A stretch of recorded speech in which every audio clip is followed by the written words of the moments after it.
This is an example of the purl stitch using Tunisian crochet.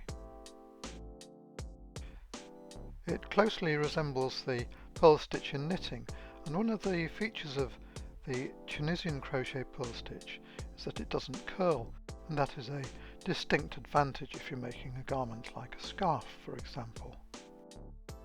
The stitch is quite straightforward. Start with a Tunisian crochet foundation row with one loop left on the hook to start the forward pass, and you work into the second vertical bar from the end. So for the purl stitch, the first thing to do is to take the crochet hook behind the yarn,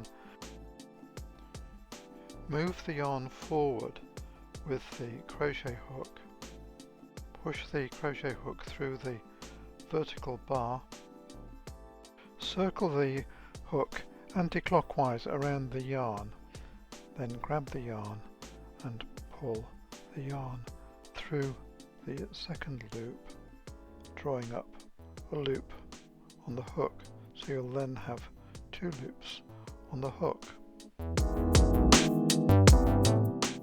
And simply repeat this process all the way along the forward pass until you reach the marked stitch at the end of the row.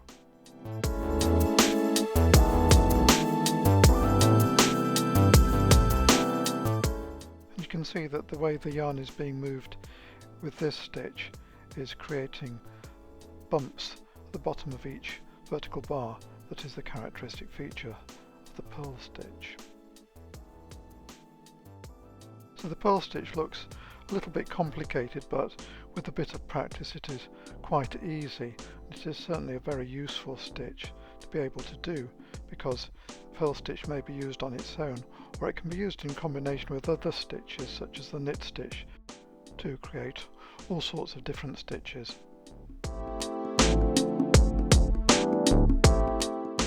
The last stitch is treated exactly the same as with the simple stitch, for example. Just push the crochet hook through the marked space, yarn over and pull up the last loop. As always, it is good practice to check the number of loops on the hook, so this was a chain of 10, so there are 10 loops on this hook. Now chain 1, and then it is a normal Tunisian crochet return pass, having marked the first stitch of this return row.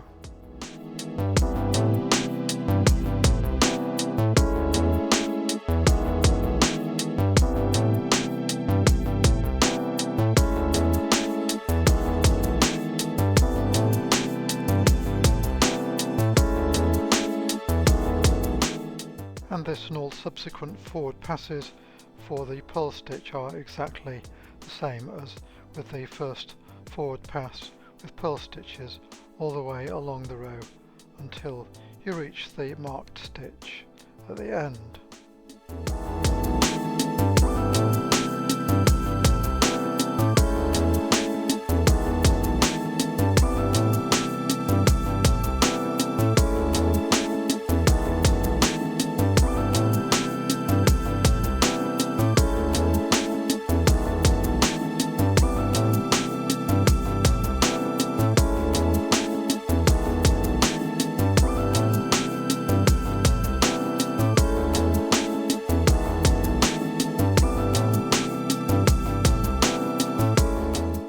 And for the last stitch, insert the hook into the space to the side of the left two vertical bars, yarn over and pull through. And this is a couple of rows of purl stitch. My one little pearl of wisdom for the purl stitch is to keep the tension fairly loose to start with until you get used to doing the purl stitch.